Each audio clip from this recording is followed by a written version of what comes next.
The number of Norfolk schools missing full accreditation has been going up every year, so students are falling behind. The superintendent says something drastic needs to happen to change things. Dr. Samuel King wants to use teaching and methods generally seen in charter schools at 10 of the district's lowest performing schools. 10 Your Side's Lauren Compton investigated how this proposal will work and found some of those techniques are already being used in Norfolk. Lauren? Nicole, they are. Administrators say these styles are proven to increase retention and prepare students for college or a career. They can say that because it's already working with students now. School officials took us into the classroom to see two of those charter school concepts in action. It's like a party in full swing. Kids are moving, laughing, and you may be surprised to know they're also learning.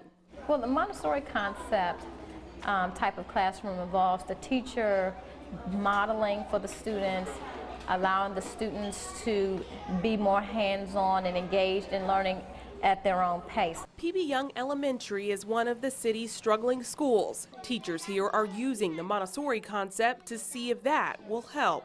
In the Montessori concept, teachers are more like facilitators than instructors.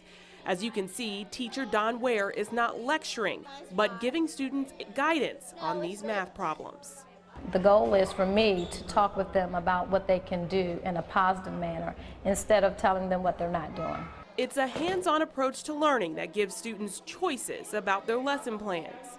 We get to do fun things together, and the teacher compliment us on things when we work as a team and when we don't fuss. Children will be allowed to work at their own pace, still mastering the skills that they need to master without feeling pressured that they need to get a skill by a certain grade level. The school has only used the concept for a few months. Ask questions to learn more. And they have already seen big improvements.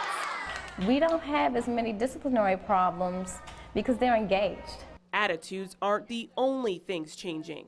As well as our reading and math, we use the STAR testing, and the cohort of students that we've had have definitely shown at least a month's growth in such a short period of time. More than 400 public schools around the country use this teaching style. If Superintendent Dr. Samuel King's public conversion charter plan is approved, James Monroe and Tidewater Park Elementary will use this concept as well. Así que cuando hablamos de estos verbos aquí. At Granby High, a select number of students are learning by the International Baccalaureate model, used in charter schools across the country. This program requires students to demonstrate real-world application of their lessons. For example, in this Spanish class, students don't just learn the language, they have to show they can use it. My students are expected to be able to converse with each other, as you saw. They are expected to be able to create real documents, things like write a letter to the editor, write a blog entry. Teachers say students learn a subject from several angles in IB. In this class, students learn culture and history, as well as being well-versed in Spanish. A big reason Dr. King is advocating for this style of teaching: every student that enters IB graduates on time. So you would say 100% of students in the IB program graduate high school? Absolutely. Absolutely. That's not something a lot of high schools can say. Compare that to the 77% on-time graduation rate for students not in the program. Now, if this public conversion charter school is approved, students will still have to pass standard of learning tests. The only difference is how they're learning the standards. School board members are discussing this proposal at a meeting this Wednesday, and there's a possibility they could vote on it. For more details on this proposal, including how bus scheduling will work in all of this, I've posted all that information for you on wavy.com.